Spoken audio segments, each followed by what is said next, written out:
RCF.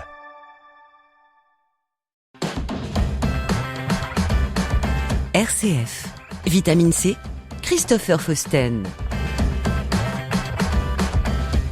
Bienvenue dans Vitamine C sur RCF Cœur de Champagne. À l'approche de Pâques, la Semaine Sainte nous invite à marcher vers le Christ du dimanche des Rameaux jusqu'à la résurrection. Dans ce nouvel épisode de Vitamine C, le père Jean-Luc Depève, curé de l'ensemble paroissial de Sainte-Savine et responsable du centre diocésain de formation au diocèse de Troyes, nous partage comment ce chemin n'est pas seulement un souvenir, mais une expérience à vivre aujourd'hui, passer des ténèbres à la lumière, garder l'espérance même au cœur des épreuves et redécouvrir la force de la foi. Le père Jean-Luc Depève au micro de Jean-François Lavigne.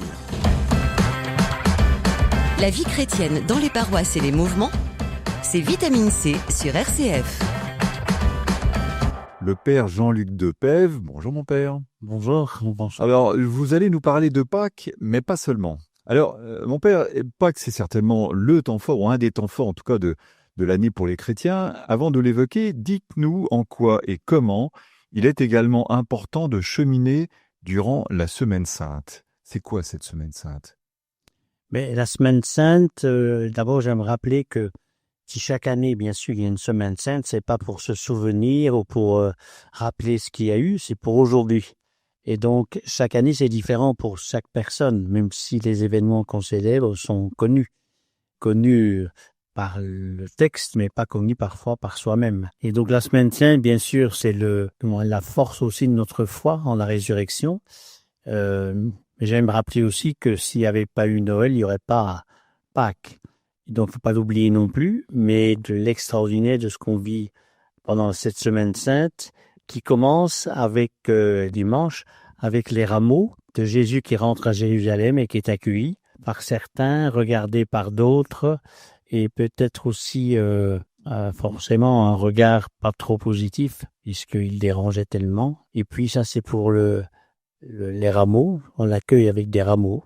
Comme ça se faisait là-bas parce que c'était ce qu'ils avaient. Puis les rameaux, on sait que ces rameaux d'olivier, c'est aussi la vie. Donc on marche avec lui et puis on sait ce qui va se passer après pour le reste de la Semaine Sainte, entre autres le jeudi saint avec le repas où Jésus institue le repas juste après avoir été voir Lévi et Marie-Madeleine qui verse du parfum sur ses pieds. Je dis ça parce que c'est important de le dire, puisque Jésus va aussi, en quelque sorte, instituer le lavement des pieds. C'est dans l'évangile de Saint Jean. C'est pas seulement un exemple, mais pour se dire que c'est ce que nous avons à vivre comme chrétiens aussi. Se mettre comme Dieu à genoux pour élever chaque homme et chaque femme. Vous nous parlez du jeudi saint. Oui. Est-ce que c'est le jour qui vous marque le plus dans cette semaine, au plus profond de vous-même, c'est ce jeudi saint? Peut-être pas tout à fait, mais ils me sont tous marquants. Évidemment, c'est pour arriver à la veillée pascale et au jour de Pâques, de la résurrection. On le sait, mais faut-il encore faire ce chemin personnellement? Et c'est pour ça que moi, chaque jour est important. Ce lavement des pieds dit bien ce que nous sommes invités à vivre, serviteurs, et puis invité au repas. Et puis après, il y aura le vendredi, on sait, le vendredi saint c'est le moment où Jésus va s'en aller, à mourir, va être condamné. Et donc, je vois bien qu'aujourd'hui, les vendredis saints, malheureusement, existent encore bien sur la planète. Et donc, c'est nous dire que, comme croyants, on est, même en traversant ce jour difficile, ce jour de violence, ce jour d'incompréhension, ce jour de ténèbres, on vit vers la résurrection, on le sait. Avant de parler de la résurrection, ce jour de violence et de ténèbres, Jésus crucifié, il y a une phrase souvent qui a posé question aux chrétiens, aux catholiques, aux chrétiens, c'est « Mon Dieu, pourquoi m'as-tu abandonné ?» Oui. Concrètement, est-ce qu'il a véritablement été abandonné? Et d'ailleurs, si on renversait cet événement, s'il n'avait pas été crucifié, il n'y aura pas de résurrection. Donc, en fait, cette notion d'abandon, elle est réelle ou pas? Alors, c'est ce qu'il dit, donc je parle contredire Jésus, bien sûr, mais c'est un peu, sans doute qu'il y a eu un moment de solitude aussi chez lui, tout en étant toujours le regard vers son Père. Et comme nous, on l'entend souvent, comme prêtre ou d'autres personnes, mais que les personnes qui vivent des moments très douloureux, difficiles et de mort se disent « Pourquoi moi on m'a abandonné ? Pourquoi Dieu m'a abandonné ?» Et il faut toujours reprendre avec eux. Croyance, c'est pas être sur un chemin paisible et sans aucune question. Mais moi, j'aime dire aussi que Dieu ne nous abandonne jamais. Et donc, mais ce que l'on exprime soi-même, comme Jésus, ben voilà, il s'est senti à ce moment-là, sans doute un court instant, mais voilà, je me sens tout seul là ici. Puis on sait qu'après, bon, ça va changer, mais je pense qu'il y avait cet abandon-là. Ce qu'il ressentait, ça ne veut pas dire qu'il était abandonné pour moi. Quand on parle de résurrection aujourd'hui, on ne parle plus seulement de celle du Christ, hein, on parle aux gens qui vivent aujourd'hui, qui peut-être mourir. Quand on parle de résurrection aux gens d'aujourd'hui, on leur dit quoi ? C'est quoi la résurrection ? Alors, c'est quoi la résurrection ? La résurrection, d'abord, je pense que c'est pas seulement quand on meurt et qu'on va dans l'au-delà, c'est aussi ressusciter à nous-mêmes, à ce que nous sommes, à ce que nous croyons, et surtout à ce qui nous fait vivre, et pas à ce qui nous fait en quelque sorte mourir dans nos réactions. On peut ne voir que ce qui ne va pas. Et puis, mais en même temps, on oublie finalement de voir ce qui est positif et la fraternité des personnes, l'entraide, le soutien. Et donc, la résurrection, c'est traverser l'ombre pour naître à la lumière. Et donc, et ça, c'est une vérité pour aujourd'hui aussi. Mais là, on engage fondamentalement notre foi. On ne peut pas faire un discours.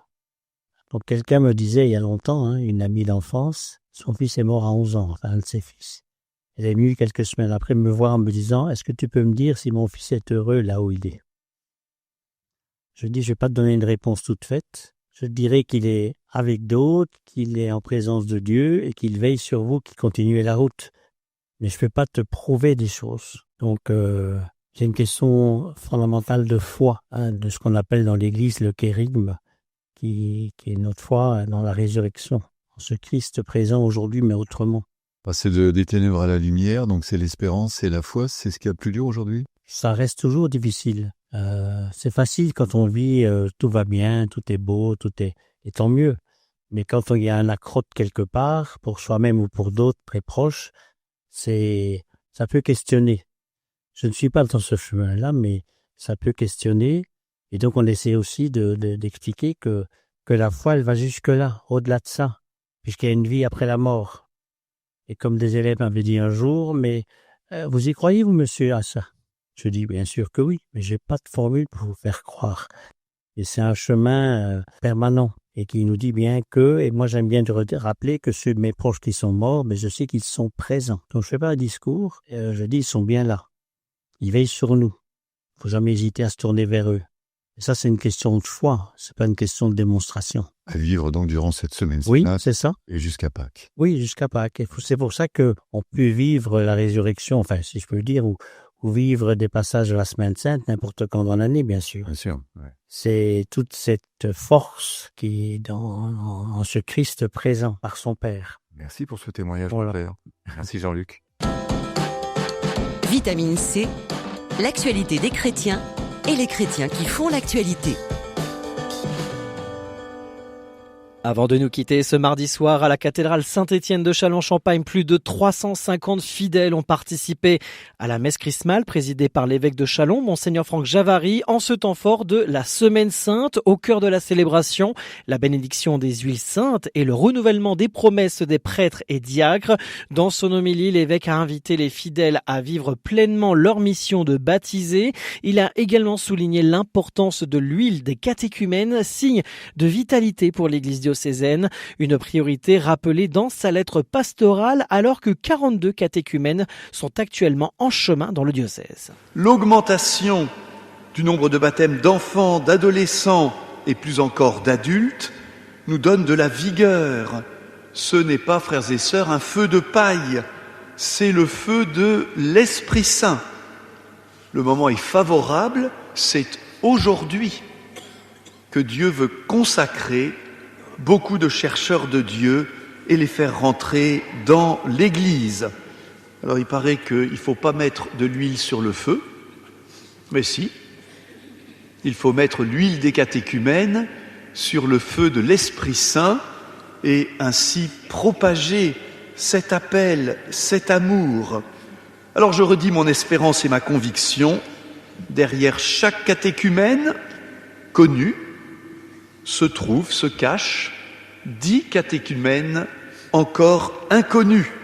Et il s'agit, frères et sœurs, que nos communautés se mobilisent pour donner place et responsabilité, d'abord à ces catéchumènes, et je sais tout le soin que vous prenez de bien les accueillir, mais bien sûr, une fois devenus néophytes, il faut aussi leur donner place pour qu'ils et elles puissent apporter cette vigueur nouvelle à nos communautés. J'en dis un petit mot dans la lettre pastorale en proposant que cet accueil des catéchumènes et néophytes soit une prioritaire, qu'ensemble nous travaillons résolument. À noter l'ordination de 2 diacres le 20 juin prochain à la cathédrale Saint-Étienne de Châlons-Champagne, dont Michael Boud, délégué permanent au Secours catholique Marne-Ardenne. Monseigneur Franck Javary sera l'invité de la rédaction ce lundi dans la matinale et le 18-19 en Champagne-Ardenne afin de revenir plus en détail sur sa lettre pastorale. C'est ainsi que nous clôturons ce magazine Vitamine C autour de Châlons. Merci de nous avoir suivis, de votre fidélité. L'émission à retrouver en podcast sur notre site rcf.fr et les différentes plateformes de podcast, en vous souhaitant un très bon week-end pascal et à la semaine prochaine, même jour, même heure, pour un nouveau numéro d'Episcorama. Vitamine C, RCF.